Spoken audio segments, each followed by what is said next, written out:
Welcome to Through a Glass Darkly Radio. You're listening to United Public Radio. And the intro music was Mark of the Doomslayer by Karl Casey at White Bat Audio. All right, today I had a last-minute guest. Nobody canceled on me or anything like that. I was just lazy, and I just reached out to Ed Riordan literally last minute. So I'm very happy that he said yes also last minute.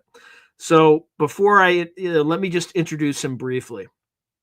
So Edward Riordan began remote viewing in 1999 with a system that was an offshoot of CRV. He has since switched to CRV as he finds it to be a better fit for his skills. In 2013, he trained with a highly respected and highly skilled former military remote viewer, Paul H. Smith. He has been a contract associate of Transception Incorporated, an R&D company specializing in the exploitation of CRV and other methods to lawfully extract technology from the state of nature as a means for building, licensing, and enforcing its intellectual property portfolio of patents and copyrights. He served as associate counsel for the Institute for Neuroscience and Consciousness Studies, contributing to their remote viewing study group. He is the founder and host of the Austin Remote Viewers Meetup group meeting bi-weekly at ENAX in Austin, Texas from 2011 to 2015. In 2018, Edward joined the crypto viewing group, producing highly relevant remote viewing work on a weekly basis alongside some of the top remote viewers in the private sector. And I know there's something on here that I think he corrected me last time, but I missed. However, he is now also working at the Future Forecasting Group, doing some great stuff with remote viewing. And with that, and without further ado, Edward Riordan, how you doing, man? Good. Thanks for reaching out to me, Sean. It's good to talk to you, man. What did I miss in your bio? I know I missed something. I know I missed something. That pretty much covers it. Crypto viewing, we rebranded it into Future Forecasting Group, so we're the same team and different name. But yeah, we're rocking and rolling every week. We would do remote viewing projects every single week, and we've been doing that for 6.5 years. We have an enormous backlog of remote viewing work. Probably the biggest, maybe the biggest out there, maybe. But we do continually, every single week. We pound something out. You know, we've done some good stuff. All right, so I know you've done a tremendous amount of work on both kind of pre-election, election, and post-election. Work in recent weeks, days, and months. So it's probably not fair for me to kind of ask you to, because it's not just your work; it's a work with a bunch of other people as well. But as we're kind of looking out, what what are some of the possibilities that you're seeing, at least where the group of remote viewers is coalescing following this election result? Well, there are a couple projects that we've done this year that, in my opinion, have some level of significance to to the election and post-election. I'd say, as far as what could possibly happen, from now into the future, we did a project maybe about probably about a month ago, maybe month and a half ago, and we're just given the target ID. We don't know what it is. We're blind to the target, the viewers. Hmm. And this was a project set up by Dick Allgaier. He wanted to see if we could perceive through remote viewing any kind of unrest or any civil unrest that would take place as a result of the election results. But because we were all so kind of brain fried from all the current events that we were constantly having to deal with and filter out as best we can, in all of our remote viewing work and doing monthly events and doing all that kind of stuff. He wanted to set it up in a way that would hopefully alleviate some of our front loadedness to the whole situation. So the tasking wasn't, He can't tell you you're looking at the aftermath of the election, right? he didn't want to. There's so much, right? Yeah, he Right. didn't. There's He so didn't want much. to do it. Yeah, he didn't want to do it that way. So how we set it up was what's called a masking, Mhm. and it's a remote viewing technique that, if it's done correctly, can get you some very interesting results about a future event or information about something that you might want. And the way that it works is, um, Dick had created a fictional landscape and people and an event and all this kind of stuff. And he drew it all out, and he put a lot of mental effort into this fake place, and he did it. He had it on the backlog for years. He created it, and it was never used. You can only use it once, and then that's it. So in this event, because the election is such a big deal this time around, he wanted to use that fictional mask that he created, and see if he could use it for us to take a look and see if there's any unrest. And basically, the way that it's set up is based on the things that he drew and this world that he created in this image that he drew out, and very elaborately. if the viewers were to draw certain aspects of that thing, it would mean certain things. So they're like these kind of sub cues. If the viewer describes this in this part of the fictional world, it's related to this. If he draws this part of the fictional world, it's related to this. So it's a can be a very effective way to get some very good data about something without the viewer even getting a hint of what the tasker is really looking for. Because if we would have sat down like, oh my God, here we go, on people are upset, people are angry, they're going crazy, we could get totally locked into that, and a lot of it based on how we're feeling, what we're seeing on the news and on social media. It's too big, and so as we go through the task, he tasked us this as well as a training group as well. A very good training group that's training with Future Forecasting Group in the HRVG method that Dick and Naeem use, and he tasked them with it as well. So as we do the sessions, we're doing our debrief to get the feedback. He comes and he says, "All right, here's the deal, guys. I set it up as a mask, and this is it. It's like this ancient, place with these ancient stones and these people they do this worshiping, and I had all these sub cues in here. If the viewers see this, the sun rising coming through the stones and all that kind of stuff, it would mean this. And in those circumstances, it meant that there would be civil unrest as a result of the election. And so as we're going through our sessions, I mean, I had monolithic stones with the sun rising and the sun shining right between the stones. I mean, you can't. I mean, what the hell? What can you say? As did the other guy said very similar things too. And then in the training group, which was like 10 or 12 people, there were some of them that were right on it too. So we're looking through this and trying to make some sense of, okay, this is a mask. How do we feel about masks? We don't like masks too much. We don't like that kind of thing. But because of the nature of what we're looking at, we were like, okay, we won't get too upset about it. We're trying to look at something important here. This is, in my opinion, this is important use of remote viewing. So we felt good about it. But based on the results, they were indicators that as a result of the election results, there would be civil unrest. And we're seeing Antifa stuff happening now, and we'll see how far along that goes. In my opinion, did you see all the illegal immigrants marching in New York City? Yeah, of It's course. kind of Yeah, interesting. It's kind of yeah. interesting.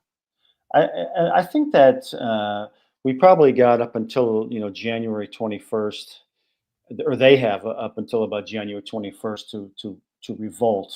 After that, it may not be a good idea for them to revolt. But we'll see Well, what happens in the next couple of months. there's also his sentencing in, I think, on November 26th in New York. So if that judge decides to be provocative, you could have them giving him a prison sentence, and then I don't even know how that would proceed. I don't get any sense of that. I think it would be really, really disastrous to do. Oh yeah, I mean it's obvious. You would just It's basically you would drop a bomb on your country. I mean, it would. yeah You know, yeah, that would be a really bad idea to do that. Yeah, I don't care. especially with I don't care what side you're on. That would be a terrible idea. That'd be a terrible thing to do. okay, but you didn't see anything related to that because that would certainly cause civil unrest, or You at know least what? it's Actually, now that you mention that, it would. And so now I'm actually a little more worried about it than I was before. well, Now nobody. I'm like, okay, The I fact can is, add those two together. Yeah. nobody in the media is talking about it. So that's the tell, right? When it goes, because it kind of got quiet. It got It did quieter get than I would very have quiet. expected. Now that you're talking about it, that is a concern. That is a concern. That maybe that's what we were seeing in the level of All right, unrest. I'm gonna jump. I'm jumping all over the place here, but my apologies to the listeners and people who are watching this. But it, I promise you, it is relevant. So there's some movement right now out in the ether.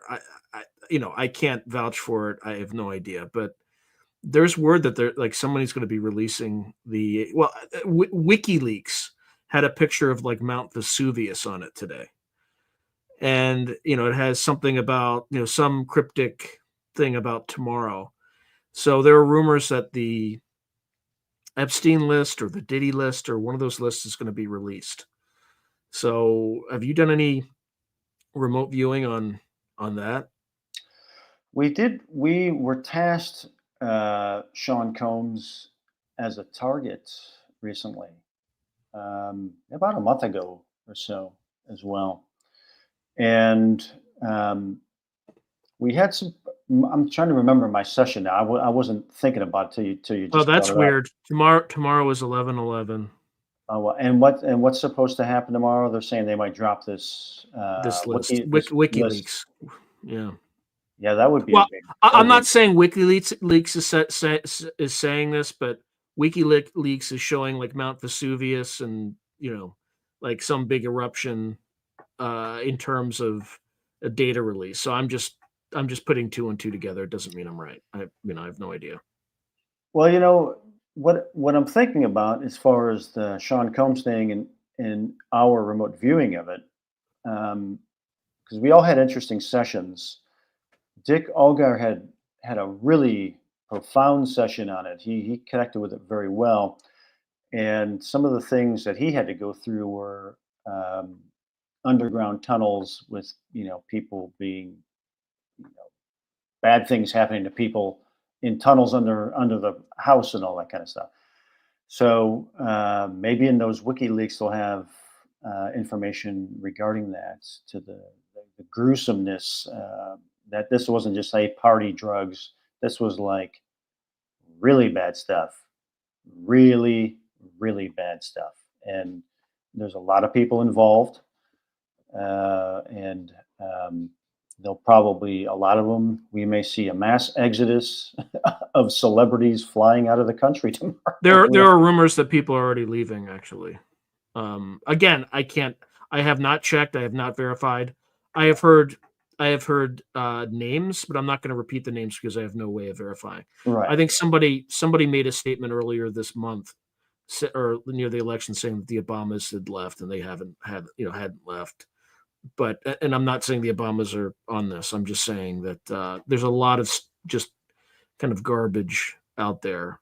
As another example, there's a picture of like a Ukrainian soldier shooting at an effigy of Donald Trump, right? Like, why would they do that? That's something the Russians would obviously love to do and make it look like the Ukrainians. So there's a lot of just noise, and it's hard to decipher what's Yes. signal and what's not. Yeah, definitely. And in remote viewing too. I mean, that's been our biggest problem for the entire year has been dealing with the noise of an election year of this magnitude. It's been really, really difficult, especially the last couple of months. It's been tough. Like, but luckily we got tasked in February of this year, right at the beginning of the year, for the outcome of the presidential election. So we worked it as a target, luckily, early on, before a lot of the really crazy noise. It was noisy, but it wasn't as noisy as it's been for the past 3 months. And those were great sessions. And um, you know, we got it, in my opinion. We hit the mark. The sessions came true, and or they proved to be true. I'll say it that way. And so the noise factor for remote viewers is time proximity to to an event. Especially one of this. It was just the psychic insanity. It was just I don't care whose side you're on. I'm glad the election is over. I'm just glad it's over. It's What a not. It's relief. not. It's Well, not yeah, over he yet. got to. Yeah, he has to be sworn in as president. So yeah, we got another couple of months. But I think a big heavy load of it has been relieved at least. Yeah, there's some. Regardless of who you voted for, I mean, you got to be glad it's over. It's so Yeah, stressful. there's some procedural stuff that they can also do. I forget what it is, but it's by like November I'm not even going to say I'm going to get all the dates wrong, but there's some place where they can mess with electors, where that can switch. There can be some insanity with that.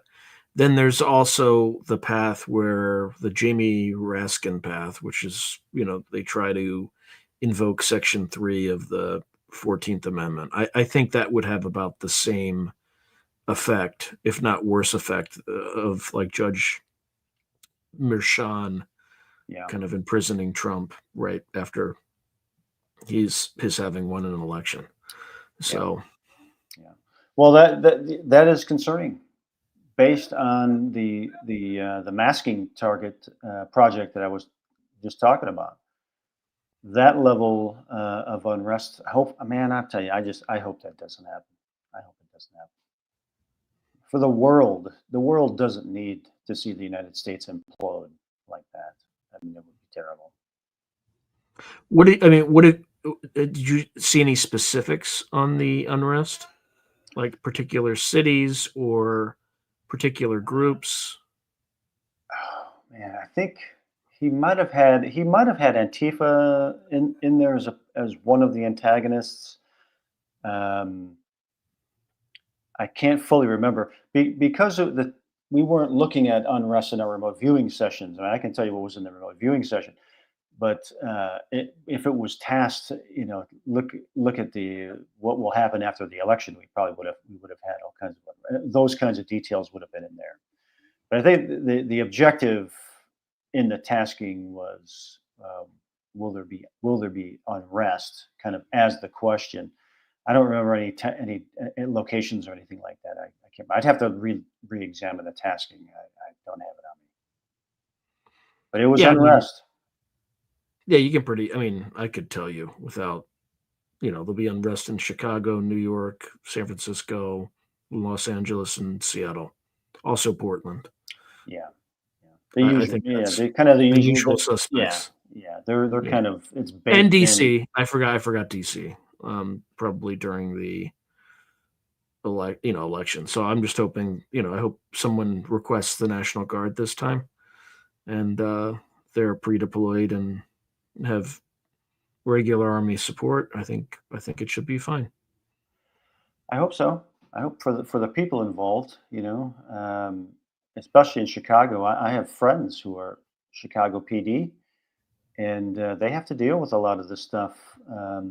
That is where you have people who are being instigated by media and NGOs and political people who are literally riling the people up and putting other people's lives in danger. And that's just what a terrible thing to do, man. It's unconscionable to me to do. Yeah, in the end, it's mainly the elites against everybody else, and I don't think people get that. They get this red and blue thing. Yeah. And that's not really what's going on. So no, not at all. There's something much bigger going on than that. And By the way, remind me later. We need to talk about the 9 and Andrea Putarich or whatever. Oh, the Council of 9. The Council of 9. Yeah, I don't know why. I remember we talked about it a little bit offline, and I was reading about it somewhere else just recently. I'm like, it's funny that came up again. Oh, interesting. Yeah, pretty interesting stuff. Yeah, we'll talk about that. We'll get back to that. I just as a teaser, I just want to make sure that you're ready for it. I don't want to surprise you with it. So, yeah, that was one of the one of the cool things about remote viewing is that I love when stuff comes in a dream, like the night before I do a session or something like that, or if I'm doing. Brother, it's gotten really weird. I had a guest. I had a guest I reached out to, and he's just like, holy crap. I literally had a dream last night that I was on your podcast. Yeah, there you go, man. Yeah. Like that stuff's happening a lot more frequently. Yeah, it's happening. Yeah. I love it when it happens. Especially with a remote viewing target, because I'm blind to the target, we're blind. And if something comes through and it's really, really interesting, it has to have a specific quality to it.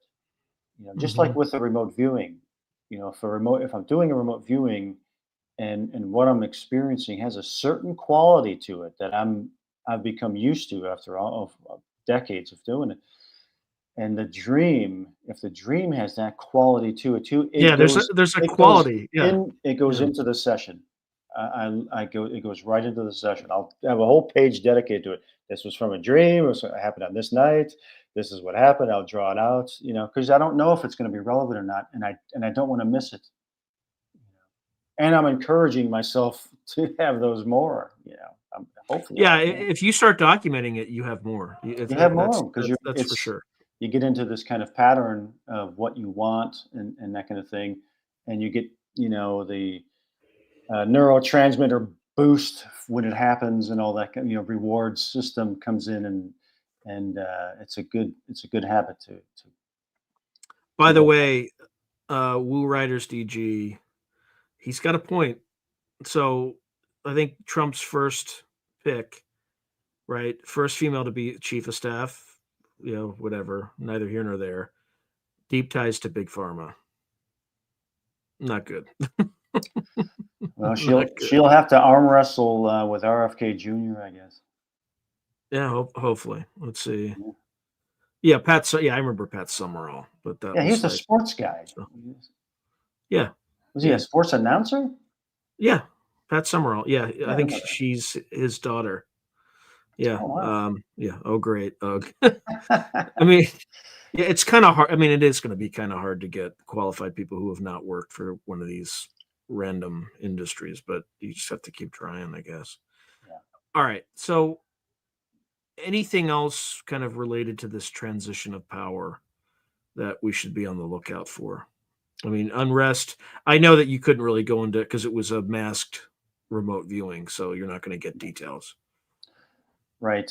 Yeah, that was pretty much what it meant.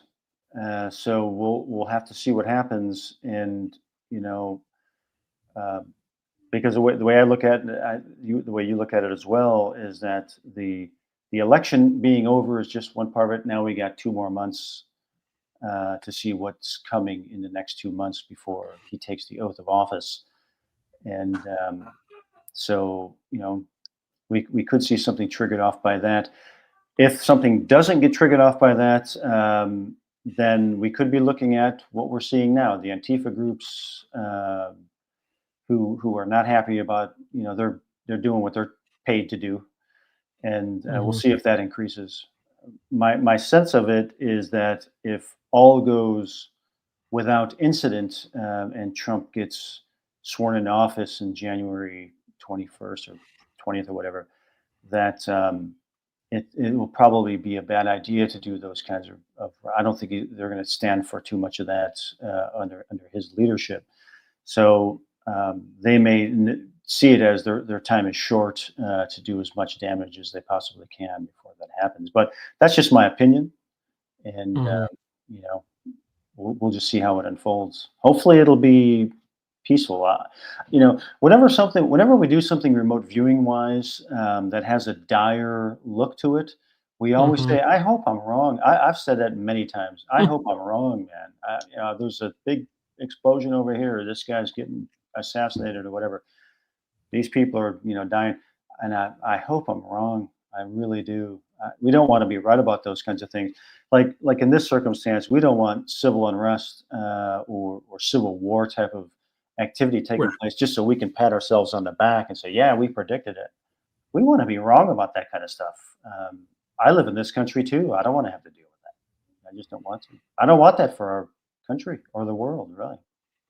Well, I also imagine you can't kind of go in and start expelling these illegal immigrants without some civil unrest, right? Yep. So if he does that, there's going to be resistance, Yep. That's right? right. So whether however you feel about not you but the audience feels about whether or not he uses government resources to do that, it's going to cause there's going to be a reaction, There's right? going to be Stimulus resistance. response, That's right. right? And we're talking millions and millions of people. Hmm. So it's it's going to be an issue. And like he was saying um, recently, or maybe it was Vivek Ramaswamy talking about it. But I guess their plan is to move very quickly. They don't want to move slowly on this because it'll give time for too much to fester and turn it and go spin out of control or be, Yeah, and allow people to organize. Right. yeah. They apparently they want to try to do this pretty quickly. So, like I say, totally agnostic. I'm just saying what they're saying. We'll see what happens. But we did see, we saw based on our remote viewing. We're not out of the weeds yet on as far as civil unrest goes. Well, there's also, if they do what they publicly stated they were going to do with reducing the size of the bureaucracy, that could also cause some problems. Yeah, I think you could seriously see some problems. We've done some projects over the years, like Death of the Dollar and stuff like that. Oh yeah, we're going to get there. We're definitely going to get and there. where there were like senators or political people on their knees crying and stuff like that in the Capitol or whatever. So that could be pointing towards this time too. And I wouldn't be too surprised if that were to be the case, because yeah, what is being talked about is pretty heavy stuff. We're talking about a big, fast upgrade, that is going to dust off a lot of old cobwebs of some old systems that have been there for a very long time. People have made a lot of money off of them, and if they do what they're talking about doing, yeah, they are, going to see a lot of resistance, like you say. People are going to be So fighting. what did you see with the death of the dollar? What I was just describing was, I guess you could say, unrest in the state's capital. I think it was the state's capital that came in. This was Allgaier's session as well that I could remember the best. I'd have to go back and look at mine. But these were the senators, or maybe they weren't senators, but they were these political people, government people inside of government buildings who were literally on their knees crying. And as it was like their world was falling apart, and that was for the death of the dollar session. Now, I don't know about the context of the death of the dollar element, and in regards to Trump.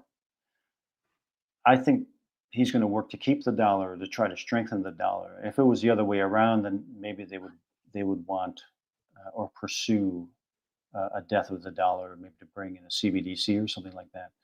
So I don't know. So in regards to the actual dollar itself, but if we look at some of the gestalts of the session and the ideas around the tasking of where you see officials who are literally weeping because their world is collapsing around them, that would fall into the category of what we're talking about now. Is if they want to go in there, and Elon Musk wants to go in there, and they want to basically scrub out these old systems and replace them with new technologies, maybe in AI systems that are more efficient, less expensive. You don't have to worry about their sexual habits or their loyalties or whatever kind of a thing, because they're not human. Put it in AI to balance certain books. You're talking about getting rid of some powerful people. So, man, I tell you what, I'm just popping the popcorn and I'm gonna sit back, and some of the stuff I'm just gonna. All I can do is watch. I mean, I can't do anything about it. It's By the way, not in AI my is control. definitely not ready for that. I guarantee. I 100%. Like, have you ever tried to use ChatGPT to do math? No, I haven't. It's wrong a lot. Like, It's wrong a you lot. have to check its work. You have to check its work. Yeah. Well, maybe and I'm of the opinion, as far as technology goes, the stuff that they put out for us is the old stuff. They're working with the new stuff. So what I don't know what they have, but I mean, basically the idea is bringing in some new systems that may alleviate some of these jobs, and it might be cheaper, more efficient ways of balancing out some of these accounts, and that's Oh going to yeah, scare some there were people. jobs that exist that could have been eliminated 30 years ago. There's no doubt about that. It's not you don't even need AI to do it. Yeah, you can just that program's got to go. That one's got to go. you know, it just keeps getting bigger and bigger and And bigger. Elon's not a guy that like dives deep and does the analysis. He just says, "I'm going to cut 3/4 of the head count," and then just does. Yeah, I mean, I don't know what's going to Which is happen. dangerous. It's going to Yeah, be it's they're going to I mean they're going to overshoot it. There's no doubt in my mind. yeah, But it's better yeah. to overshoot it than not to do anything at all. I agree. I agree. I hope everything works out for the best. But I'm Yeah, telling what you, is I'll the be federal watching this government has sitting like with my popcorn, going, "Oh wow, what look do they what's have going like to 3 happen next." million employees or something like that? The federal bureaucracy? Something I like think it's that. like Yeah, somebody 3 was saying million. how many of these um, government program or branches. I don't know what they called it, but it was like there's hundreds of them, and it's like so many that just aren't needed, but they just they create them so they can give their family or their friends jobs and money, whatever. I mean, I don't know. I really don't know how it works, but from the sound of it, they're going to try cleaning it up. Yeah, these guys aren't the kind of again, I'm in favor of it, but I would be a little bit more and I wouldn't take a chainsaw or a flamethrower to it. I would take a scalpel and I would be thoughtful about it, but it would, might not get done, right? So Yeah, the problem with putting a chainsaw to it is there are second and third order effects that they're not even thinking of. Like if you laid off 3 million people, you would have an instant recession, right? Because the velocity of money would decline, people wouldn't be spending, and growth would fall off a cliff. So you have to be very, very thoughtful and careful about how you manage it. I mean, the way I would do it is you have a job for a year and a half, don't bother coming to work anymore, or you just slowly phase out, and then that gives them plenty of time to find new jobs. And you're going to pay those salaries anyway for 4 years.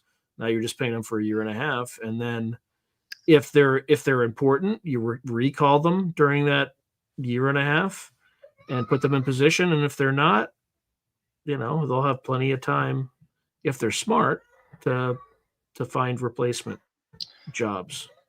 probably something like that Trump's old show, The Apprentice. If you're not producing, you're fired. Maybe something along those lines. But we also have to factor in the surprise elements. Like COVID, Yeah, I would.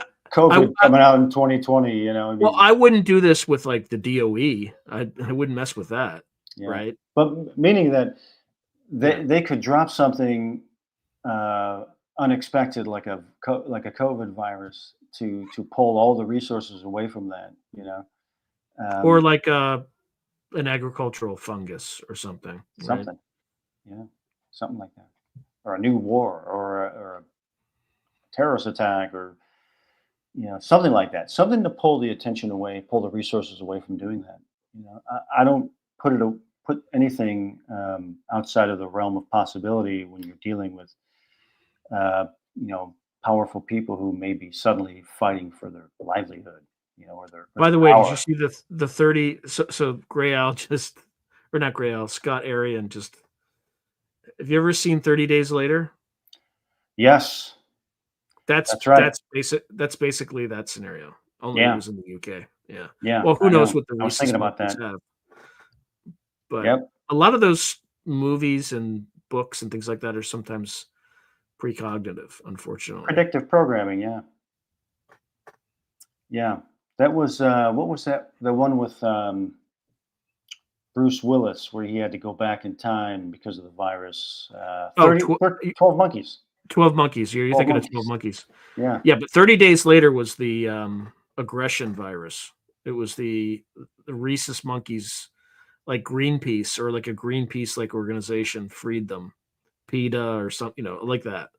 Only fictional. And these monkeys got loose and they had this rage virus and they bit people and then people started getting infected and basically Zombie decimated. apocalypse. Yeah. Yeah, zombie apocalypse. But 12 Monkeys is another one that has a time travel element to it. Yeah. That's why I like that one. I like the Yeah, time so travel. But yeah, all those monkeys release. I mean, I don't know what they have. Look at the timing of it. Um, my concern is of the timing of it. They want to create a problem, so that might potentially pull back the resources that are in line to be used for some of these agenda changes that are being talked about. So it's a concern. I haven't seen anything. We haven't seen anything like that in our remote viewing that I can think of recently that would involve viruses or anything like that. Now, what I will say is that because we have 6.5 years of remote viewing, there are things that are in our old sessions that we have long forgotten about that may point to some of these things. And we talk about it all the time because we have so much remote viewing stuff that, like I was joking with the guys recently, like if we had like an AI, if we had Mr. Data or something, and a real good workable AI, feed all of our sessions through that person or through that AI, and have them basically give us a roadmap based on all of our work of the possibilities of things for the next 20 years. We probably have, or let's say the next 10 years, not 20. Um, we probably have a lot of the agendas more than likely in our work, and we firmly believe that that's probably true. We got stuff that we've done years ago that we don't get feedback for. My virus stuff, I didn't get feedback for that for 5 years. 5 years for that feedback to come in. you even got close to gain of function. You had game of function, right? Yeah, Game. yeah. Well, and that one was in before. That was in 2019 for that one. The other one was in 2017 of the coming virus, and all the elements in there that I had to wait 5 years to get feedback for the clots, the amyloid clots, uh, and that kind of stuff to get feedback on it. So a lot of some of the stuff that's really deep like that can take a long time. They don't make any sense until it happens, and then it's like, then you look at it and it's like, there it is. Just like with the game of function or the other thing too, they're lost in these sessions. We'd have to go back and go through them, and pick out all these pieces. We got too much work. But it'd be cool to do that. You might be able to do it sooner than you think, where you just ingest it into some sort of AI program and it just reads all the. But you would need some OCR technology and a bunch of other things to couple it with. Yeah. It'd be great to like run. I don't know how Cliff High does his thing, but if we could feed all of our sessions into whatever the hell he has, it would Yeah, he does some probably sort of like it would probably tell the sentiment, story. like psychic sentiment algorithm, Yeah, right? something I, like that. Yeah, I don't know how it works. didn't he have something about like everybody was having UFO dreams or something like that, and he was picking that up? We worked a target for him. We worked a couple targets for Cliff, um, but we did one where it was earlier in the year, but he had a date that was coming up. I guess in his, I'm going to have to paraphrase this because I might get some of the details wrong. But apparently, he had a date that came up in his readouts or his algorithmic readouts or whatever. I think it was June or July 15th. I think it was. Mm. And these things that it was saying that were going to happen, like you things that were dealing with UFOs, dealing with aliens, and stuff like that, and how the population would respond to it, and that kind of stuff, and it was going to be kind of a big deal. So we were tasked to look at what potentials were there for that date or right after that date in regards to what he was coming through in his data points. And I had in my session, man, like I say, I'm not Mr. King of I'm not champion of the UFO, soapbox at all. I don't like doing UFO targets. We talked about this before. I try to stay back from that.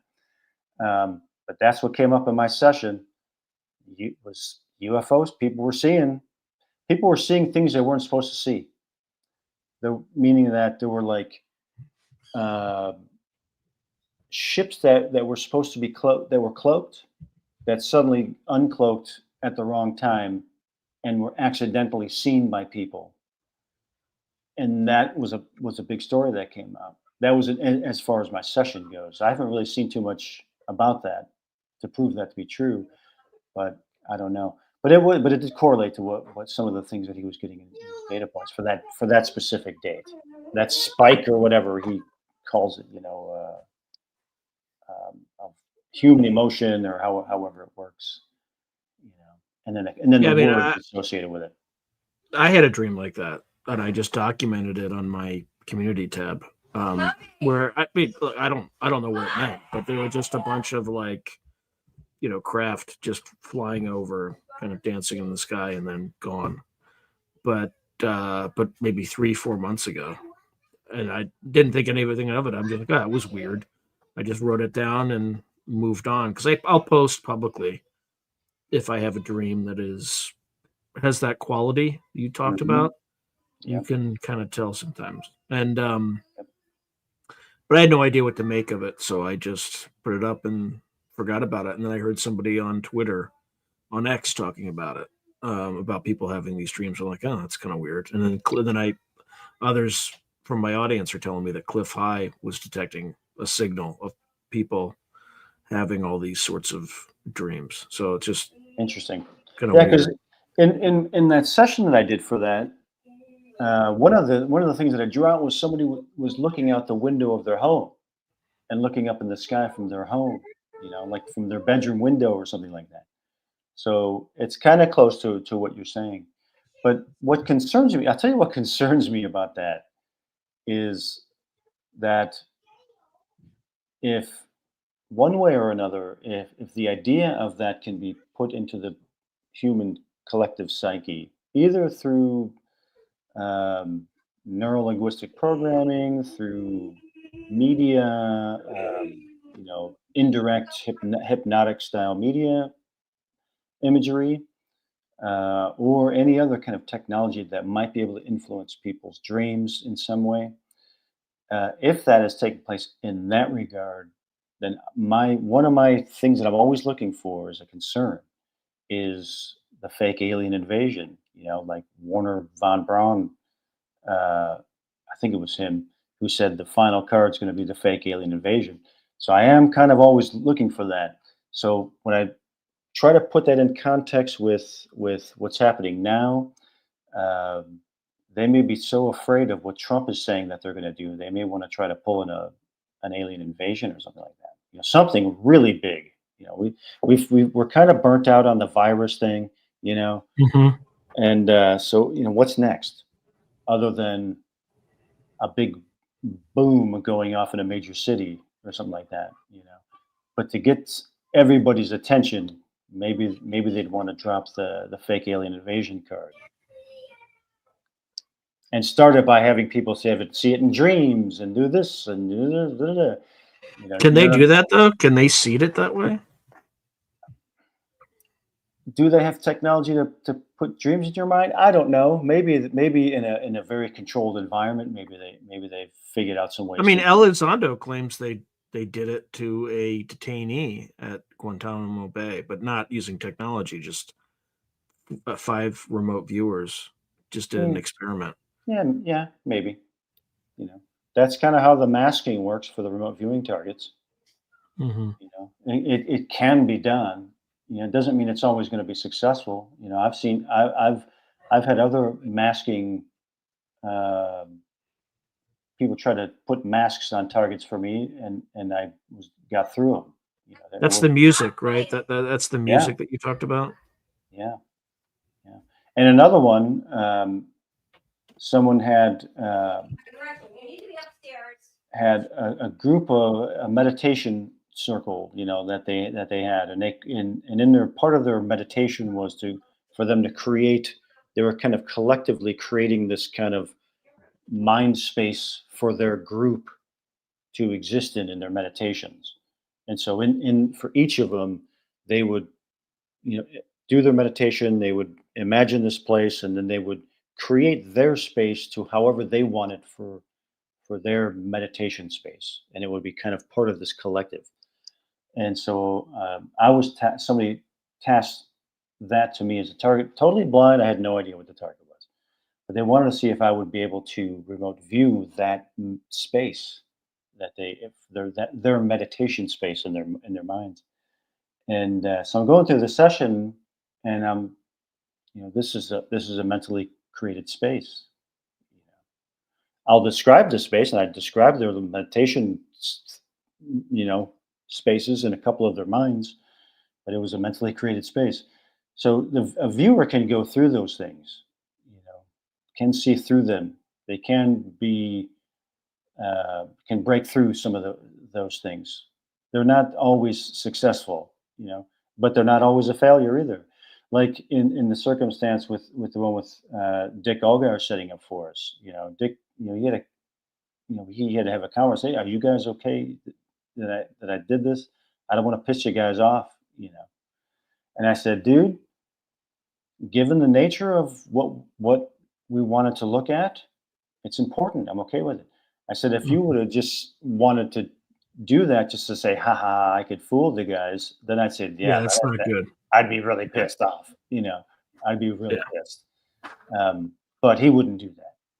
He wouldn't do that. So the intention was important to me. So I was okay with it.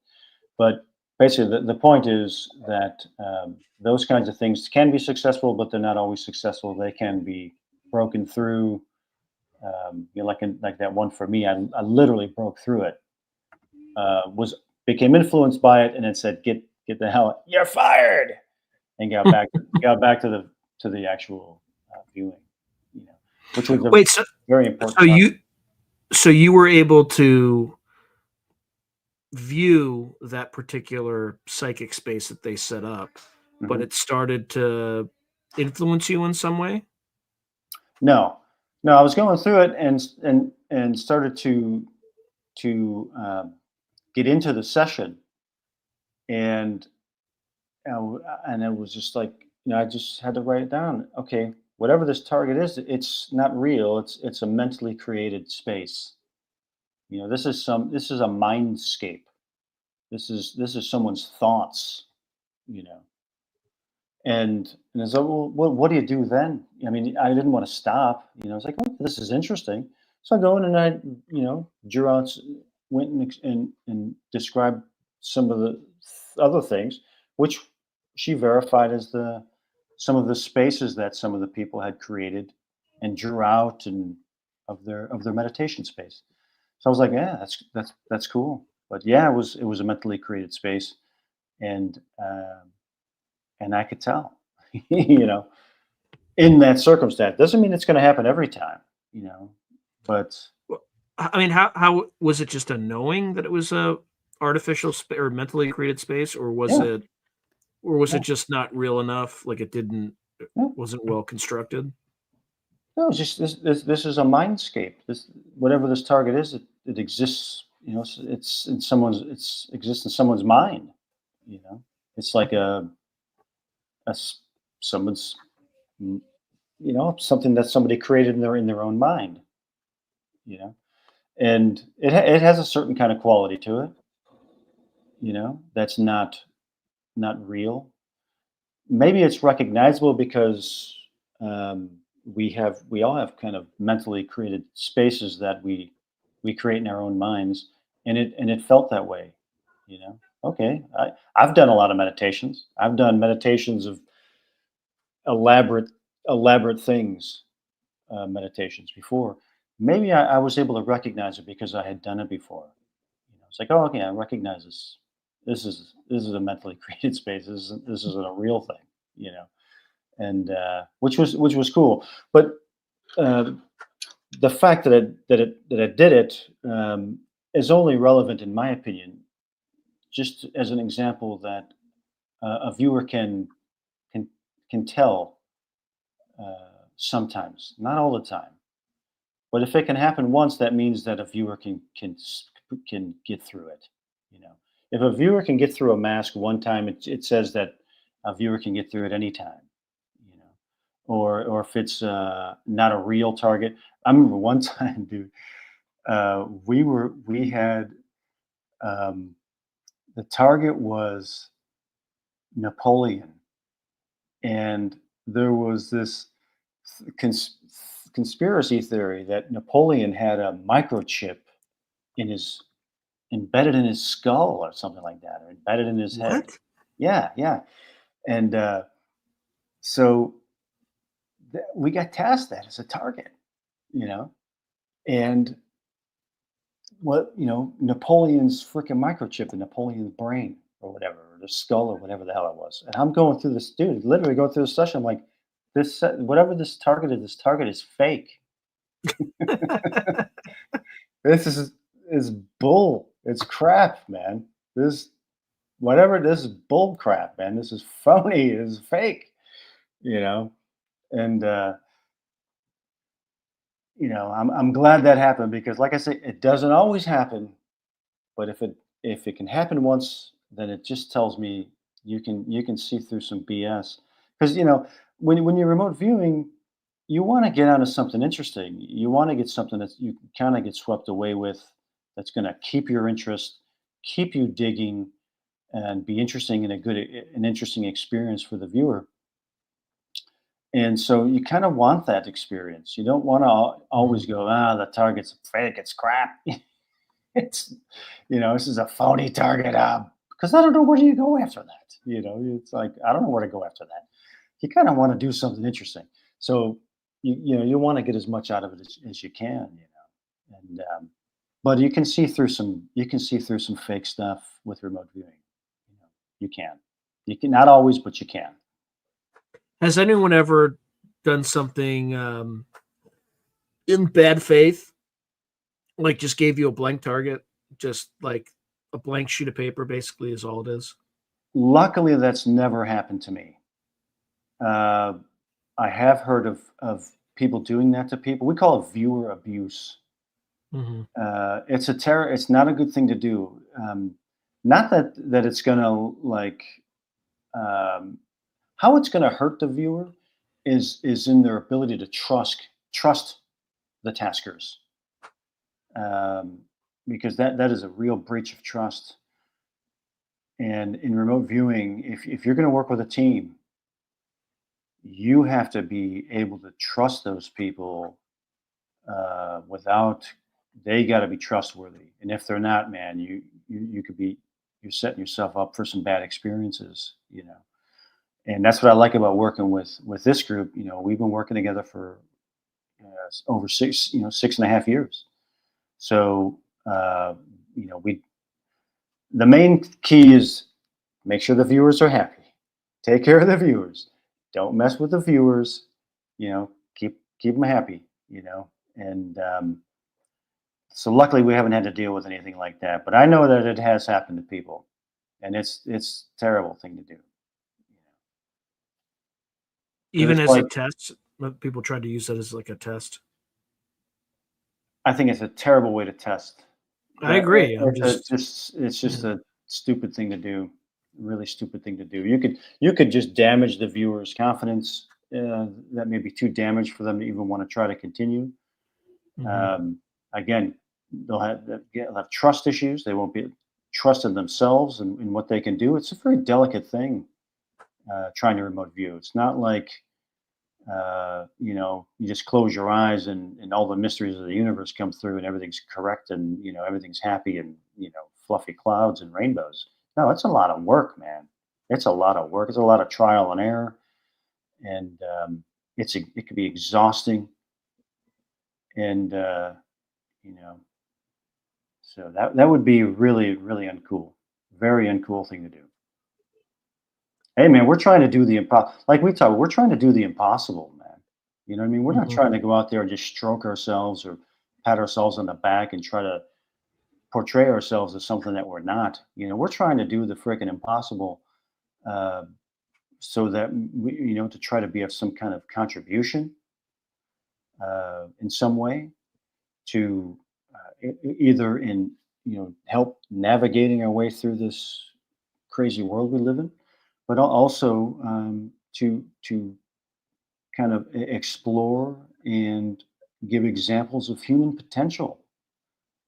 We want human. Viewing is about human potential, and we're even if we have a good session at it, man, we're a long way away from really unfolding what we're capable of. So we're trying to push the envelope and keep the whole process going as an interest to the human race, really, so that the next group is going to come out. They'll do better than us at the next group, and continue to try to refine this and unfold uh, our potential. That's really what we're about. That is what I'm totally about. Any recent remote viewing on this whole disclosure stuff? Uh, For well, the back one that comes to context. mind is that Cliff High one. That Cliff High one that I was just talking about, because that was kind of, with maybe using some different words or some different nomenclature, was really looking at that thing, uh, where a UFO thing would become a big story in the human collective mind, big enough to where it comes through in his data collecting process. And so that did come up in there. So in my opinion, how could that relate to a disclosure type of thing? It would kind of go into that realm. But another one that was really is I'm still getting some feedback for was last year in it was right at the end of April, or no, May. It was right at the end. It was the last week of May of last year. It was a Friday night, and I had like a really strange feeling about Monday, which was going to be, I don't know, it was in April. Monday was May 1st. Monday was May 1st. So it was the Friday before Monday, May 1st of last year. And I had this feeling, man, something's going to happen on Monday. It's something big is going to happen, and I don't know what the hell it is. So I'm like, I got to go just put down, just take pen to paper, do a little short remote viewing, see what might come through. And so I had uh, this notion of this kind of wall had in front of this person, and they were kind of unable to see, like this. There was like this wall in front of them, like an energetic wall in front of them, that they couldn't see through it. But it was around here you could see, but right in here you couldn't. And um, exotic type of technology, alien-esque. So Monday comes along, and I posted a video about it, and it like got a lot of attention. I was like, oh my god, if nothing happens, I'm gonna, you know, look like maybe I shouldn't have posted that. I kind of started regretting it. And so on Monday that morning, early in that morning, like 12, just right after midnight, was in that story came out about an alien sighting in Las Vegas, where Mm, these guys mhm. were in their backyard, and they saw something, they heard something come down. They had a really big kind of backyard for their business, and they said they looked around, and in the trailer there were these tall creatures, but he said you couldn't really see them. It was like they were behind some kind of sheen, like some energy field. And that freaked them out, and they all ran into the house, and they came back out, and they're recording it, and they're by the fence, and behind the fence you see the shadow figure come in. And I was like, holy crap, that sounds just like it. So it was like that might have been another one of the movements towards a type of a disclosure thing.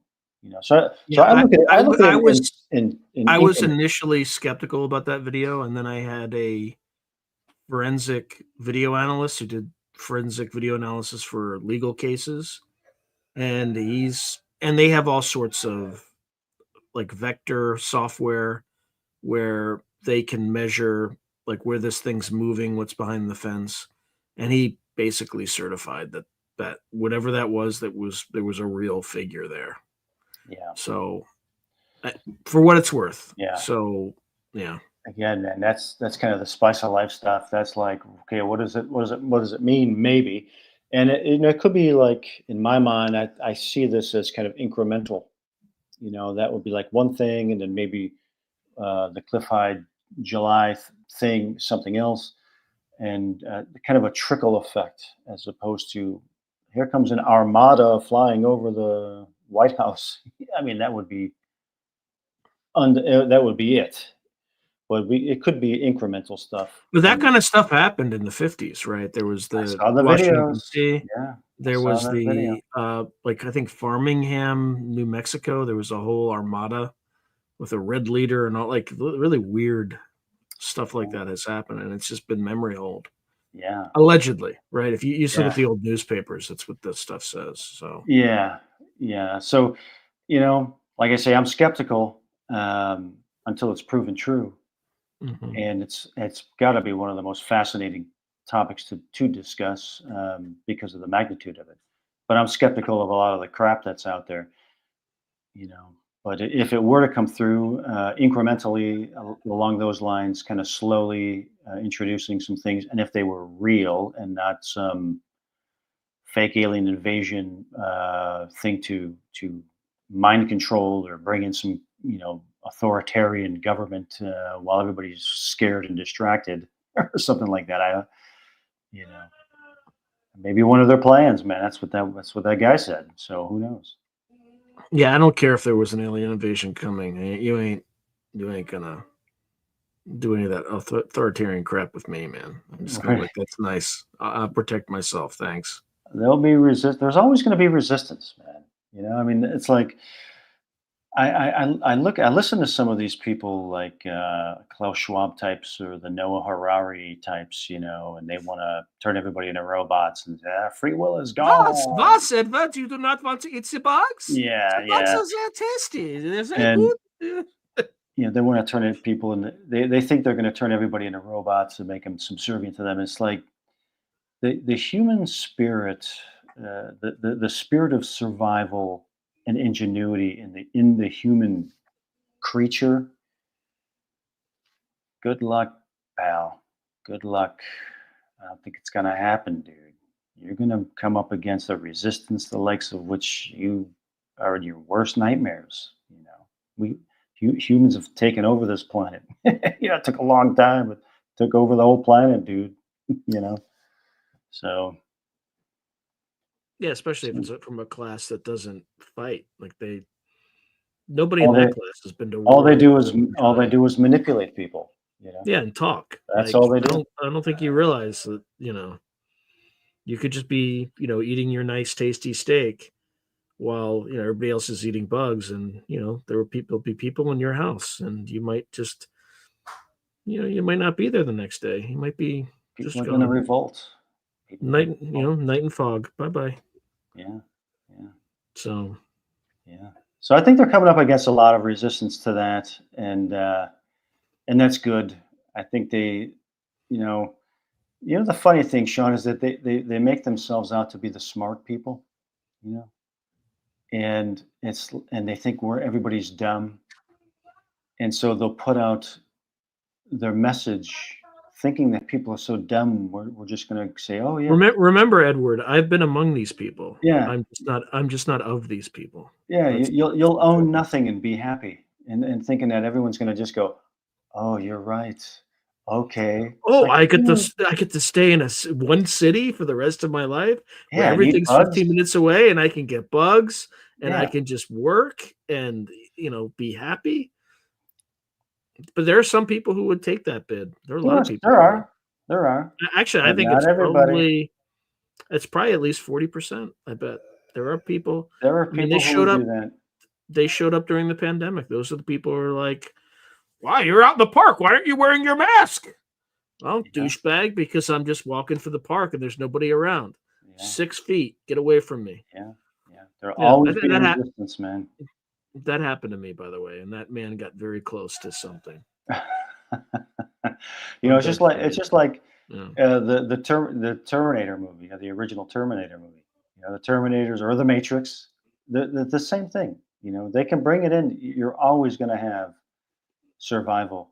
The survival instinct in the human is never. You Edward, can't kill I've never wanted to hurt somebody so badly in my entire life. it. And I'm using hurt. That's not the right word, but I'm using hurt. Yeah, yeah, yeah. I know. Yeah, you come up against someone that's like, man, It's just like, maybe yeah, I you're don't not know you, really human. buddy. Yeah, maybe Yeah, you're it's not like, who really are human. you? Who are you, the boss? No, Yeah, and get the out of my way. yeah, I know, man. It's funny because people get a little bit of power, they go crazy. Like here in Mhm. my, we have an HOA here, and when Oh somebody my! gets elected to president, man, it's like, dude, you think they became a freaking dictator of a country? It's like, get off, come on, man, you got to be kidding me. What kind of things have you been cited for anything? No, no. Mhm. But some people, they just kind of get draconian when they get a little bit of power. And like, oh, we're doing this. I want this way. That. They get corrupted by this idea of power. And it's like, dude, it's a small HOA. What the hell do you think this is? How, what kind of power do you lack in your life that you think you gotta try to enforce it in a situation like this? But just the idea is that when people get some power, man, they can go crazy. Mhm. And that's why some people really shouldn't be in power. I don't want to get political, but there were some videos of Kamala Harris that were very concerning to me. Like, with a swipe of my pen, I could turn your misdemeanor into a felony. With a swipe of my pen, I Oh, realized, yeah, there was a you know, whole, like, local news spot about that, like, yeah, how she, like, it caused just because, a mother is probably a single mother, right? Probably had a male teenager who was just skipping school, right? And she passed a law that made parents liable. So, like, this woman was cited with like a misdemeanor, lost her job, yeah, went bankrupt. Like, this stuff has, you know, follow-on consequences of just, and that's just bad policy. yeah, Like, yeah. look, yeah, you should make your kid go to school, but as anybody who has kids knows, you can't, unless you're like literally beating them with a baseball bat, right? They're not going to do what you tell them to do all the time. Yeah, And and that's it's like, part of and their well, maturity and growing up. yeah, I mean, the concern about it is, well, where does that end? What comes next? But there was another one too, where, and again, we don't want to get political. I'm just saying what I saw in a video where she Right. was saying, "Oh yeah, if you have a patent, we'll take that patent from you. We'll Oh, take it she said from that you." in the video? Oh yeah, it's on there. You can see it. And somebody in the I audience haven't said, seen that one. I just saw specifically "Yeah, on you that can find particular it." policy And somebody in where the audience says, "You can do that?" And she goes, "If you have the fortitude to do it, you can. I do." And I was like, this is someone who maybe shouldn't have that much power. It gets kind of scary when you look at it that way. Again, not political, or anything like that, but the idea is some people can abuse their power. That's all I mean. You know, Even if it's a small amount of power, like you don't have a mask on, and I'm the mask police. you know. yeah, the guy was just some citizen, right? Oh yeah, yeah. He I wasn't seen he wasn't he was just some guy.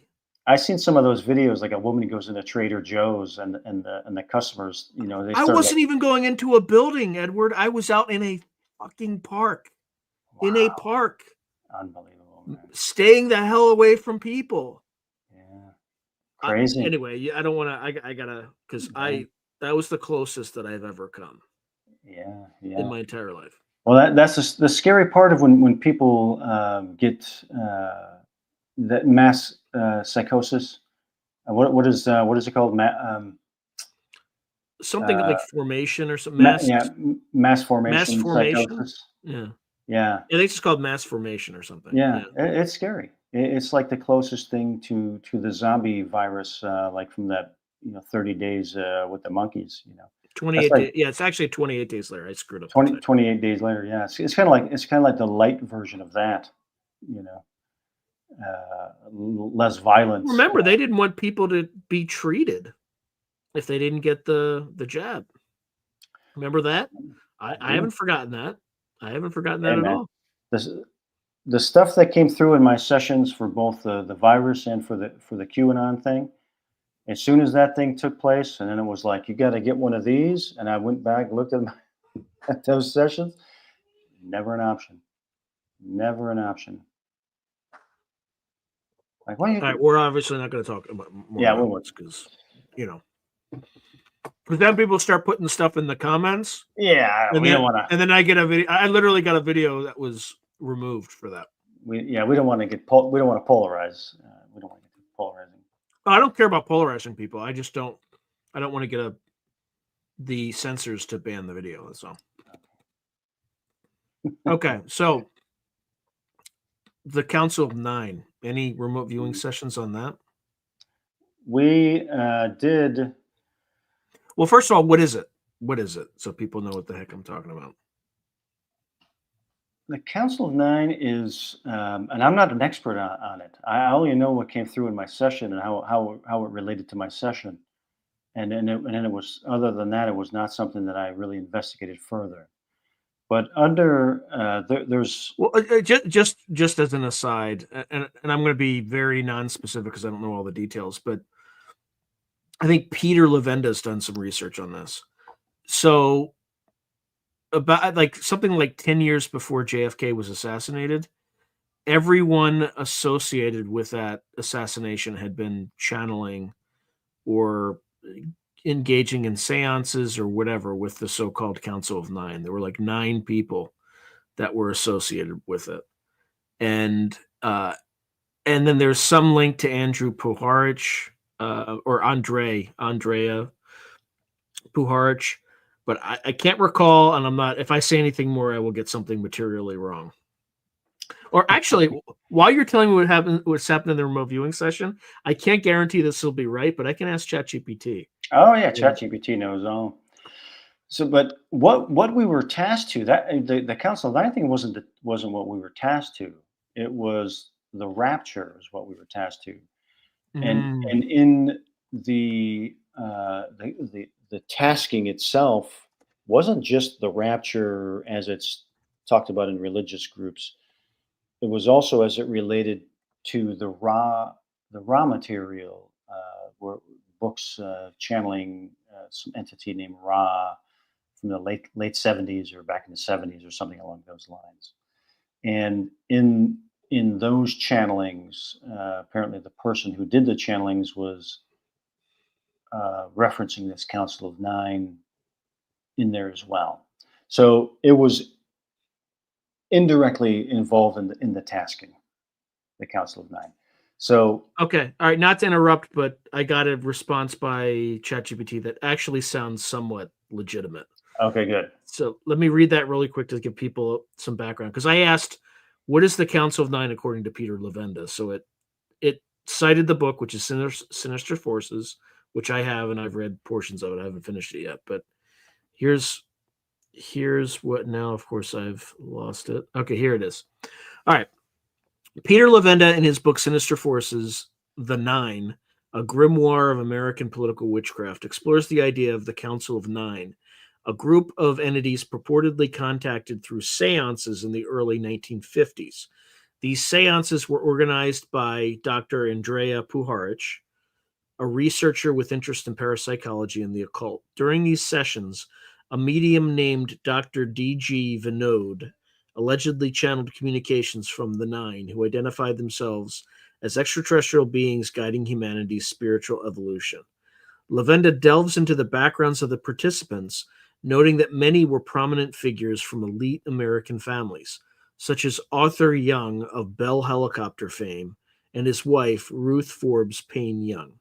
He suggests suggests that these individuals were involved in a broader network of occult and intelligent activities, implying that the Council of Nine's influence extended into various aspects of American political and cultural life. In his analysis, Levenda posits that the Council of Nine represents a convergence of occult practices, intelligence operations, and elite social circles, reflecting a hidden dimension of power and influence in modern history. Anyway, that's some creepy stuff. All right, so what did Yeah. you see? So you were looking at the rapture, and Yeah. then what? Well, that was one of those sessions where the dream element came in the night before I started working on the session, and I'm dreaming, and I'm standing at my garage. My garage door is open, and a delivery truck stops and backs up, and the door opens, and a guy gets out of the truck and says to me, "It's the Council of Nine," and then they unload something off of the delivery truck. I don't know what that was, but I woke up and it was like, oh man, I got to write this down. So I wrote it down, and I included that into the session for. So we're doing a debrief, and I'm talking about this, Council of Nine stuff, and I'm like, but I don't know what the target. I don't know how it relates to the target. I don't know how it relates to rapture. I don't know this raw material stuff. I'm like, I don't know how this connects. So I just do a quick Google search, raw material, whatever it is, Council of Nine, and there were all these references to Saturn and all this other stuff that was coming through in my session, and just a lot of feedback was coming through in there, and for the session, which, dude, I wish I could remember more, but that was about 50 or 60 sessions ago. They're so hard to remember. If I didn't, I'd have to go through it now to tell you. But I got something I want to show you though. Hang on.